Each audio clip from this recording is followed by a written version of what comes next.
नमस्कार दोस्तों, ज्ञान भंडार के एजुकेशन चैनल में आप सभी दोस्तों का स्वागत है। आज हम लोग पढ़ेंगे भारत की नदियों के बारे में। भारत की नदियों के बारे में हम लोग पढ़ेंगे। उस नदियों को दो भागों में डिवाइड करके हम लोग पढ़ेंगे। कुछ नदियाँ जो हमारी इस साइड की नदियाँ हैं, इनको बोला जाता है हिमालयी नदियाँ, और जो बीच से लेकर और नीचे तक इनको बोला जाता है प्रायद्वीपीय नदियाँ। तो हम नदियों को दो भागों में डिवाइड करके पढ़ेंगे। से हमने नदियों को दो भागों में डिवाइड कर दिया है। नदियों को दो भाग में हमने डिवाइड किया है। एक हिमालयी नदी जो हिमालय की तरफ से, जो हिमालय के बेल्ट से निकलती हैं, उन्हें हम हिमालयी नदी कहते हैं, हिमालयन नदी कहते हैं। और जो मध्य क्षेत्रों में जो पाई जाती हैं, उनको हम कहते हैं प्रायद्वीपीय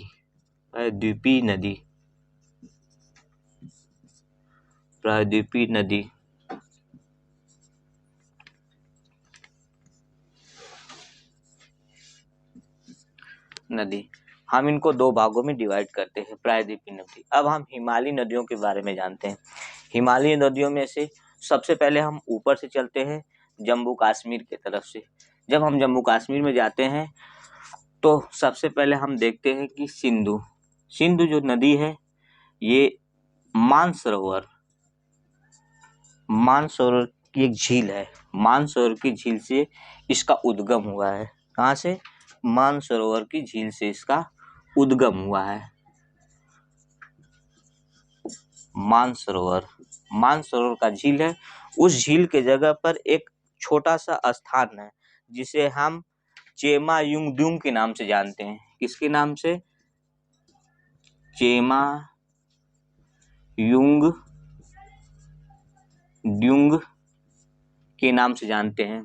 मानसरोवर के चेमायुंगडुंग के नाम से जानते हैं। वहां से हमारी निकलती है सिंधु नदी भारत से होते हुए चीन पाकिस्तान में जाके गिर जाती है। जबकि यह नदी, इसका उद्गम क्षेत्र चीन के बेल्ट से हुआ है। चीन के बेल्ट से होते हुए सिंध, अपने जम्मू कश्मीर में, ये जब हम आते हैं सिंधु सभ्यता पढ़ते हैं, तो इसी नदी को हम सिंधु सभ्यता के नाम से भी पढ़ते हैं। यहाँ के बाद अब यहाँ कुछ नदियाँ भारत से होके पाकिस्तान में चली जाती हैं। जैसे पहली जो नदी है वो है सिंधु, सबसे ऊपर जो है वो सिंधु है। सिंधु के बाद हम दूसरी जो नदी पढ़ेंगे वो झेलम। क्या है? झेलम। इसके बाद झेलम के बाद हम झेलम के जस्ट नीचे जब हम आएंगे तो हम मिलेगा वहां पर चिनाब नदी। कौन सी नदी? चिनाब नदी। ये हमारी क्या है?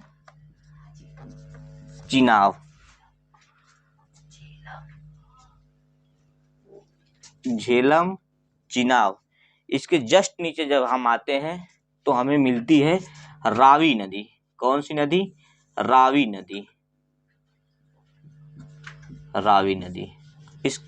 इसके जस्ट नीचे आते हैं तो हमें मिलती है कौन सी नदी? ब्यास नदी।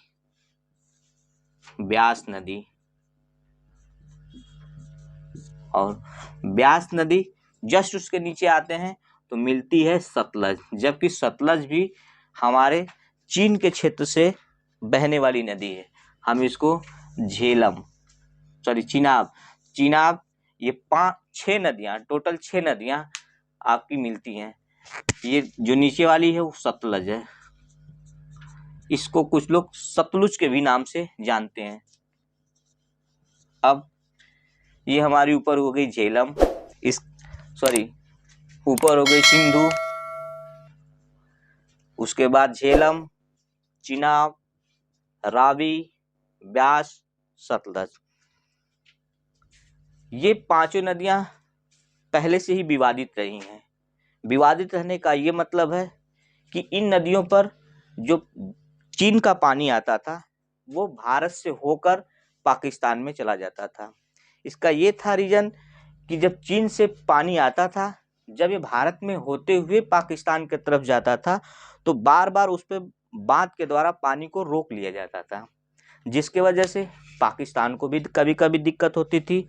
और जब पाकिस्तान को दिक्कत होती तो कभी कभी चीन भी अपना पानी रोक लेता था, जिससे भारत में भी समस्या उत्पन्न हो जाती थी।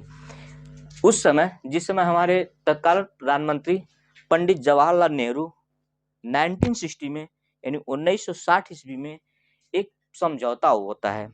उस समझौते का नाम है सिंधु समझौता। सिंधु समझौता होता है हमारा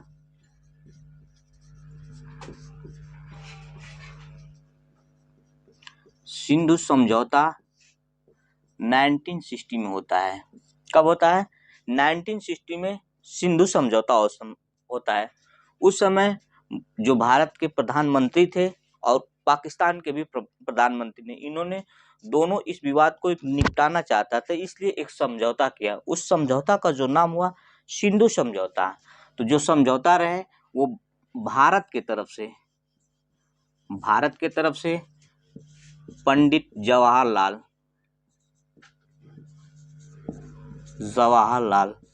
नेहरू जी थे और पाक के तरफ से जवाहरलाल और पाक के तरफ से अयूब खान, ये दो लोग थे। भारत के तरफ से पंडित जवाहरलाल नेहरू थे, पाकिस्तान के तरफ से अयूब खान थे। ये दो व्यक्ति ने इस सिंधु समझौते की बात चलाई थी 1960 में। जब 1960 ईस्वी में समझौता हुआ तो उस समझौते का एक रिजल्ट निकला। वह जो रिजल्ट रहा उस पर दोनों पक्षों पे सहमति बनी कि नहीं ठीक है, जो रिजल्ट निकाला जाएगा, पानी का विवाद है, उससे दोनों लोग सहमत होंगे। तो सहमत में क्या समझौता हुआ था कि ऊपर की 3 नदियां सिंधु, झेलम और चिनाब, ये 3 नदियों का 80%, ऊपर के 3 नदियों का कितना परसेंट? 80% यह पाक इस्तेमाल करेगा। ठीक। और इसका जो 20% बचा हुआ हिस्सा है, इसमें जो 20% हमारे यानी 20% जो इसका बचा हुआ हिस्सा है वह भारत इस्तेमाल करेगा। ठीक। ये दो स्थितियां पैदा हुई कि ऊपर की जो 3 नदियां हैं उसका 80% पाक इस्तेमाल करेगा यानी पाकिस्तान, और 20% जो होगा वो भारत इस्तेमाल करेगा। फिर इसके बाद नीचे की जो 3 नदियां हुई, जैसे रावी, ब्यास,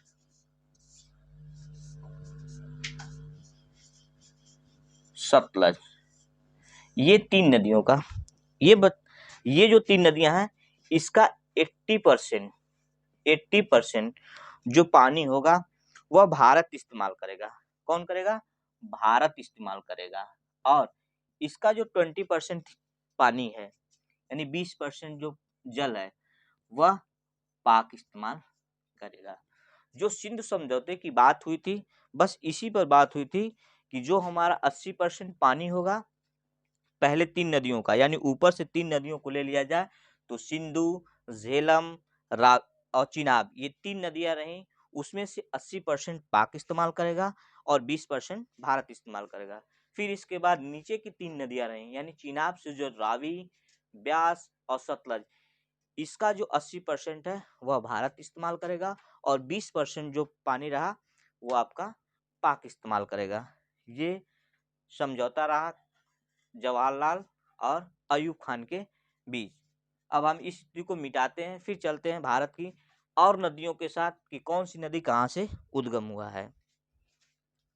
इसको हम इरेज अब हम यहाँ इरेज करने के बाद अब चलते हैं हिमालयी नदियों के पास। अब यहाँ से थोड़ा सा हम सतलज को भी और ब्यास को भी हम इरेज कर देते हैं, इरेज करते हैं। बाद में हमको जरूरत पड़ेगी तो हम इसको खींच लेंगे।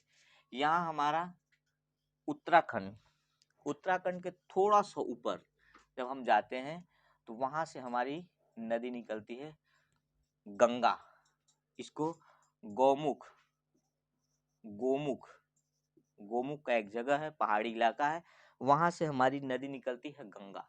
गंगा पहले इसका गंगा नाम नहीं रहता है, इसका नाम पहले गंगा नहीं पड़ता है। ये जब अलकनंदा के साथ मिलती है, जब यह अलकनंदा के साथ भागीरथी आकर मिलती है, तब वहां आने के बाद उस नदी का नाम गंगा पड़ता है। गंगा से पहले इसका नाम दो नदियों के नाम पे था। एक जब आई नदी, जैसे इधर से एक अलकनंदा आई, एक यहाँ से आपकी भागीरथी आई। जब ये दोनों नदियां निकली, कौन, भागीरथी, भागीरथी, और इधर से आई अलकनंदा। जब ये दोनों नदियां आई तो यहाँ मिलने के बाद एक स्थान पर मिली, वह हुआ देवप्रयाग। देवप्रयाग, देवप्रयाग के बाद इस नदी को हम नाम दिए, कौन सा नाम, गंगा। देवप्रयाग के बाद इसका नाम हम दे दिए गंगा। गंगा फिर आई और यहाँ से आते हुए यूपी होते हुए, बिहार होते हुए, ये आके पश्चिमी बंगाल होते हुए बंगाल की खाड़ी में जाकर विलय हो जाती है। यह आपकी बंगाल की खाड़ी, ठीक, बंगाल की खाड़ी, बंगाल की खाड़ी। इसके बाद इसी के जस्ट थोड़े से ऊपर से एक नदी निकलती है, इसी की एक सहायक नदी के रूप में बोली जाती है, उसे हम कहते हैं यमुना। यमुना इसकी गंगा की जो सहायक नदी है इसकी। और यह आके यूपी का एक जगह है इलाहाबाद, इलाहाबाद उसका अब नाम बदलकर प्रयागराज हो चुका है। वह नदियां इस प्रयागराज में आकर मिलती हैं। अब हम गंगा की लंबाई के बारे में जानते हैं। यह जो नदी है भारत की सबसे बड़ी नदी के रूप में जानी जाती है, सबसे लंबी नदी के रूप में जानी जाती है। इसकी जो लंबाई है 2525 है, इसकी जो लंबाई है वह है 2525 है, टोटल लंबाई किलोमीटर। ये इतने किलोमीटर में अपनी लंबाई को पूरा कवर की है। अब इसके बाद ये आती है, इसमें आके यमुना मिल जाती है। यहाँ यमुना मिलती है प्रयागराज में। कहाँ मिलती है, प्रयागराज। इसका पुराना नाम जो था वो इलाहाबाद था, इलाहाबाद के नाम से जाना जाता है। ये नदियां आकर कहाँ मिलती हैं, बंगाल के खाड़ी में। ये हमारी बंगाल खाड़ी का इलाका है। और ये पूरब साइड बोला जाता है, ये पूरब साइड जो है ये अपना उसके जस्ट नीचे बंगाल की खाड़ी है। और ये पश्चिम की तरफ जब हम आते हैं तो ये हमारा अरब सागर है, अरब सागर है। कुछ नदियां आपकी बंगाल की खाड़ी तरफ आके गिरेंगी, कुछ नदियां हमारी जो होंगी वो आकर अरब सागर में विलय होंगी। और इन नदियों का एक अपना तात्पर्य होता है कि कोई भी नदी, कोई भी छोटी नदी हो या बड़ी नदी हो, इसके आने का एक तात्पर्य होता है कि यह किसी छोटी नदी किसी बड़ी नदी से मिलती है, या तो एक बड़ी नदी एक बड़े महासागर में आके विलय होना चाहती है। इसलिए सारी नदियां जो होती हैं वो ऊपर से ढलान से होते हुए, मैदानी इलाकों से होते हुए ये नीचे की तरफ आती हैं। बस इसके बाद हम ये बता रहे हैं आपको कि केवल इस मैप के अनुसार एक ऐसी नदी है जो उल्टा बहती है, उल्टा बहती है। उल्टे बहने का मतलब वो दक्षिण से जाती है और जाके गंगा की सहायक नदी के रूप में बन जाती है। हम थोड़ा सा इसके जस्ट नीचे आते हैं तो हम छत्तीसगढ़ में आते हैं। छत्तीसगढ़ इसलिए मशहूर है, इसलिए जाना जाता है नदियों के तंत्र के रूप में कि यह जो अमरकंटक का इलाका है, अमरकंटक, अमरकंटक की जो पहाड़ी है, अमरकंटक की जो पहाड़ी है, इस पहाड़ी से 3 नदियां निकली हैं। कितनी नदियां निकली हैं, 3 नदियां निकली हैं। एक जो नदी है, जो एक नदी है ये दक्षिण से कहलाते हुए जाके ये मिल जाती है किसमें, गंगा में। ये इस नदी का नाम है सोन। बार बार आपको क्वेश्चन में यही पूछता है कि वह कौन सी नदी है जो कि दक्षिण से उत्तर की तरफ बहती है। कहने का मतलब है कि दक्षिण से बहते हुए जाके उत्तर में मिल जाती है। तो वह जो है सोन नदी है, वह गंगा की एक छोटी सी सहायक नदी है, जो यहाँ वो अमरकंटक के छत्तीसगढ़ एरिया के अमरकंटक की पहाड़ी से निकलती हैं। हमने अभी आपको बताया कि अमरकंटक से 3 नदियां निकलती हैं। एक निकलती है आपकी नर्मदा। कौन सी? नर्मदा। नर्मदा जो है वो आने के बाद यह अरब सागर में आके गिर जाती है। कहाँ? नर्मदा। ये अरब सागर में आके गिर जाती है नर्मदा। नर्मदा। फिर इसके बाद एक यहाँ से और नदी निकलती है, वह नदी है हमारी महानदी। महानदी जब निकलती है तो यह उड़ीसा के बेल्ट से होते हुए, उड़ीसा के बेल्ट से होते हुए आके बंगाल की खाड़ी में गिर जाती है। इस नदी का नाम है महानदी। महानदी यह आके उड़ीसा होते हुए ये बंगाल की खाड़ी में आकर विलय हो जाती है। ठीक। फिर इसके बाद उसके जस्ट नीचे एक और नदी बहती है, ये आपकी ताप्ती। ताप्ती ये नदी, ये दोनों नदियां एक पहाड़ी से होकर गुजरती हैं। यहाँ पे एक पहाड़ी है, सतपुड़ा की पहाड़ी। सतपुड़ा की पहाड़ी से दोनों नदियां एक ऊपर से बहती है और एक नीचे से बहती है। ये जो नदियां हैं, यह दोनों नदियां रिफ्ट घाटी से होकर गुजरती हैं। अब रिफ्ट घाटी का मतलब क्या है? रिफ्ट घाटी का मतलब है कि जो कोई भी पर्वतों पठारों से बीच से होकर निकलती हैं, उन नदियों को हम रिफ्ट घाटी के नाम से जाने जाते हैं, उसको हम रिफ्ट घाटी के नाम से जानते हैं। तो यह जो नदियां हैं, नर्मदा और ताप्ती, ये दोनों हमारी जो नदियां हैं वो रिफ्ट घाटी से होकर बहती है। तो बार बार ये क्वेश्चन आता है कि वह कौन सी नदी है जो रिफ्ट घाटी से होकर बहती है, ये क्वेश्चन। फिर इसके बाद थोड़ा सा इससे ऊपर जाते हैं, गुजरात के थोड़े से बेल्ट से, तो वहाँ एक नदी है लूनी नदी, जो कि आने के बाद गुजरात में लुप्त हो जाती है। लुप्त होने का मतलब कि यहाँ एक दलदली इलाका है और दलदली इलाका में ये नहीं पता किया गया कि इसका और प्रवाह कहाँ तक हुआ है, इसलिए आके ये कच्छ की खाड़ी में गिर गिर जाती है। इस नदी, ये जो नदी है, ये जो लूनी नदी है, वो अरावली की एक पर्वत से निकलती है। कहाँ से? अरावली की पर्वत से निकलती है। अब ये अरावली का एक पर्वत है, इस पर्वत को भी हम बहुत बार पढ़े होंगे कि अरावली पर्वत है क्या? यह भारत का सबसे प्राचीनतम पर्वत श्रेणी है।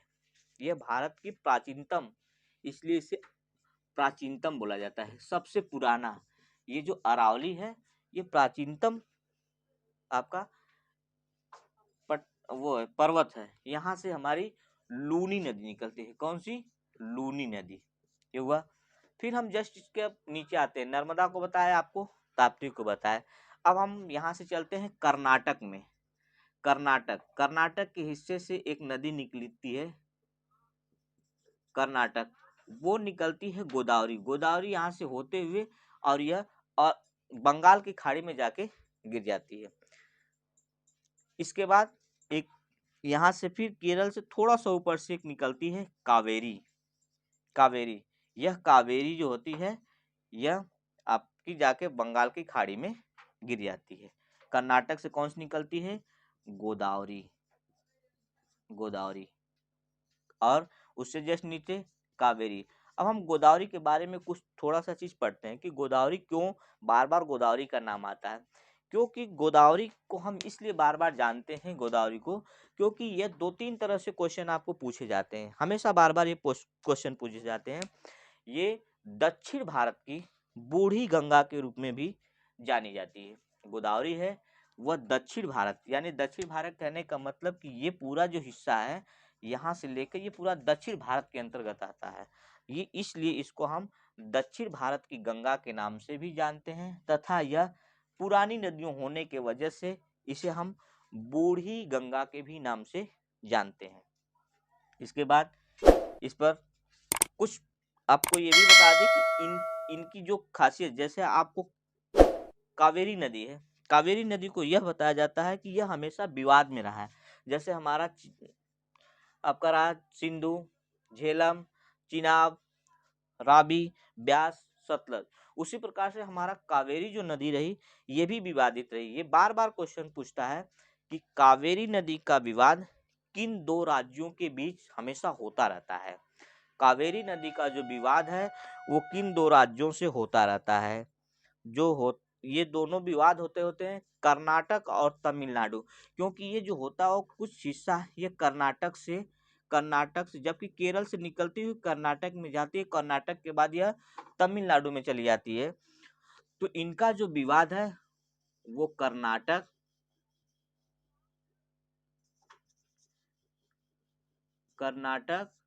प्लस तमिलनाडु, ये दो जगहों पे इनका विवाद होता है। पानी का विवाद ये दो जगहों पर है, कावेरी नदी को कर्नाटक तथा तमिलनाडु को। अब ये हमारी दक्षिण भारत की नदियां होंगी। एक नदी हमारी अरुणाचल प्रदेश से होके बहती है, ये हमारी है ब्रह्मपुत्रा। ये हमारे चीन की बेल्ट से होके निकलती है, इसे हम सांगपो के नाम से जानते हैं। सांगपो के नाम से जानते हैं, जहां से निकलती है वो सांगपो के जगह के नाम से, इसलिए वहां से जब निकलती है चीन के बेल्ट से, इस नदी को वहां हम सांगपो के नाम से जानते हैं। जब वह अरुणाचल प्रदेश में जब प्रवेश करती है, जब ये अरुणाचल प्रदेश में प्रवेश करती है, जैसे ही अरुणाचल प्रदेश में प्रवेश करती है, हम इसे किसके नाम से, दिहांग के नाम से जानते हैं। दिहांग के नाम से जानते हैं। उससे जस्ट ये नीचे आती है तो इसी को हम ब्रह्मपुत्रा के नाम से जानते हैं। किस नाम से, ब्रह्मपुत्रा के नाम से जानते हैं। ब्रह्मपुत्र या ब्रह्मपुत्रा के नाम से भी जानते हैं। फिर इसके बाद आपको ये बताएं कि जब ये ब्रह्मपुत्रा पश्चिमी बंगाल से बांग्लादेश में मिलती है, जैसे ही ये बांग्लादेश में आती है तो हम इसे, जब ये हमारी ब्रह्मपुत्रा जैसे ये बांग्लादेश में एंट्री करती है, ये आपका बांग्लादेश हुआ, जैसे ही ये बांग्लादेश में एंट्री करती है तो हम इसे जमुना के नाम से जानते हैं। यमुना नहीं, यमुना तो हमारी गंगा की सहायक नदी, इसे हम जमुना के नाम से जानते हैं। फिर इसके बाद आपकी इधर से आई हुई गंगा होते हुए, जब गंगा बांग्लादेश में एंट्री करती है, बांग्लादेश में जब ये घुसती है तो इसे हम किस नाम से जानते हैं, पद्मा के नाम से जानते हैं। पद्मा के नाम से जानते हैं। जब गंगा बांग्लादेश में एंट्री करती है तो हम उसे पद्मा के नाम से जानते हैं। जब ब्रह्मपुत्रा इंटर करती है बांग्लादेश में, तब हम इसे जमुना के नाम से जानते हैं। जब ये दोनों नदियां आपस में मिलने के बाद, जब ये दोनों नदियां गंगा नदी, इधर आपकी गंगा नदी और इधर की आपकी ब्रह्मपुत्रा, जब दो नदियां जब मिलती हैं तो आगे जब बढ़ती हैं तो इन्हें हम किस नाम से जानते हैं, मेघना के नाम से जानते हैं। मेघना के नाम से जानते हैं। और यह बहने के बाद ये आके बंगाल की खाड़ी में क्या हो जाती है, विलय हो जाती है। अब एक क्वेश्चन बार बार ये पूछता है, क्वेश्चन पूछता है कि हमारी जो पूरब साइड की जो बंगाल के खाड़ी में गिरने वाली नदी है वो हमारी क्या बनाती हैं, ज्वारमुख बनाती है। यानी कहने का मतलब है कि ये हमारी एस्यूरी का निर्माण अरब सागर की नदियां करती हैं और ज्वारीमुखी नदी इनको बोला जाता है। ये अपने साथ मलबे लाती हैं, मलबे लाने के बाद इन्हें हम ज्वारी के नाम से जानते हैं। और यहाँ पे पश्चिमी बंगाल के जस्ट थोड़ा सा नीचे आपका एक एरिया है सुंदरबन डेल्टा। सुंदरबन डेल्टा का निर्माण कैसे हुआ है, सुंदरबन डेल्टा है क्या, यहाँ पे हर जगहों की मिट्टी, जैसे ब्रह्मपुत्रा की मिट्टी, आपकी गंगा की मिट्टी लाने के बाद इकट्ठा होने के बाद एक सुंदर सा एरिया बना। सुंदर से एरिया बनने की वजह से इसका नाम पड़ा सुंदरबन डेल्टा। सुंदरबन डेल्टा यहाँ है आपका सुंदरबन डेल्टा। अब ब्रह्मपुत्र की भी अपनी कुछ खासियत रही, क्योंकि जब ये भारत में बहती है तो कुछ हिस्से में आने के बाद इसकी चौड़ाई क्या हो जाती है, वृत्त जो होती है वो बढ़ जाती है। और बढ़ने की वजह से इसकी एक खासियत हो गई है कि यहाँ पे जब दो नदियों के बीच जब ज्यादा गैप होता है तो वहां कुछ प्रायद्वीप की तरह दिखने लगता है। जब ये ब्रह्मपुत्र है तो यहाँ हमको क्या मिलता है, प्रायद्वीप, यानी माजुली द्वीप समूह का निर्माण होता है। जब जो हिस्सा उठा होता है ये माजुली द्वीप के नाम से जाना जाता है। किसे? माजुली द्वीप के नाम से जाना जाता है। माजुली द्वीप के नाम से जाना जाता है। और यह बड़ा क्षेत्र होने की वजह से इस द्वीप का निर्माण हो जाता है। इसके साथ साथ इसके जस्ट बगल में एक छोटा सा और आपका प्रायद्वीप है। यह है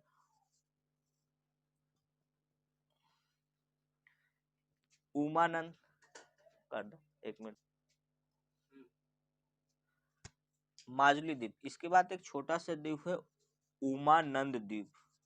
उमानंद द्वीप, ये हमारे दो छोटे छोटे द्वीप है, जबकि उमानंद सबसे छोटा द्वीप है, माजुली सबसे बड़ा द्वीप समूह है। इसीलिए बार बार आपको क्वेश्चन पूछा जाता है कि सबसे बड़ा द्वीप क्षेत्र कौन सा है, नदी द्वीप क्षेत्र है, वो है आपकी माजुली।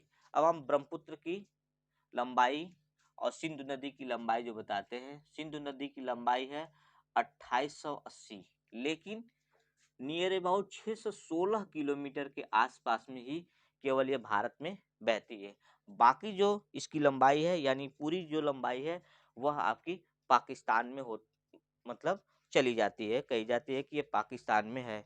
और जो ब्रह्मपुत्रा की लंबाई है वो 2900 टोटल है। वो 2900 टोटल है, लेकिन ये भी पूरा भारत में नहीं बहती है। जबकि 2525 से ज्यादा इसकी लंबाई है, लेकिन ये भारत में पूरी नहीं बहती है। इसलिए हम गंगा को भारत की लंबी नदी के रूप में जानते हैं।